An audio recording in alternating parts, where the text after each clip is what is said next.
داره که استحباب داره برای تجهیز میت، برای دفنش سر برهنه باشه، پاها برهنه باشه.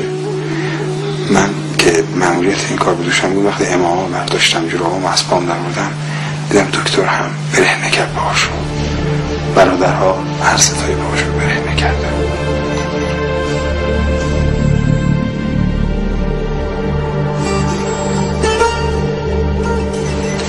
دکتر تا آمد داخل قبر شد، خب اون قلب سنگ و اینا رو که دید، گفت اینا زیر پدره؟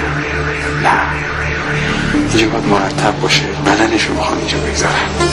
شروع کرد خورده سنگ هایی رو که بود و مسائلی که بود جمع میکرد و خودش با خودش زمین میکرد. زیر سر رو نظر داشت جوری باشه که با پسندش باشه.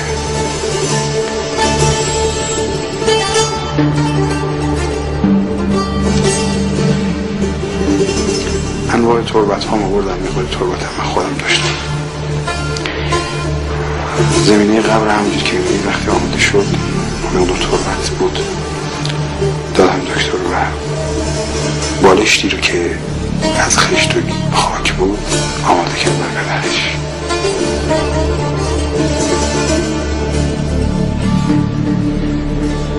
زمین رو آماده کرد، گفت میخوام یه خورده جایی که میخواد بخوابم و اگه چیزی هست من یه خورده با زمین حرف بزنم. بعد خوابید.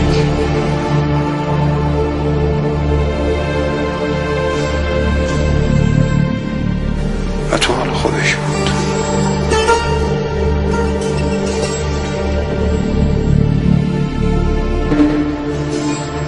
ادعیه‌ای هست که دعا میکنه خدایا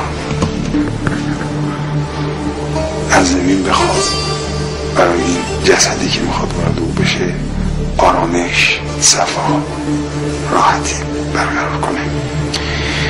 خدایا ورودش رو و پناهش رو به خانه قبر براش وسیع قرار بده.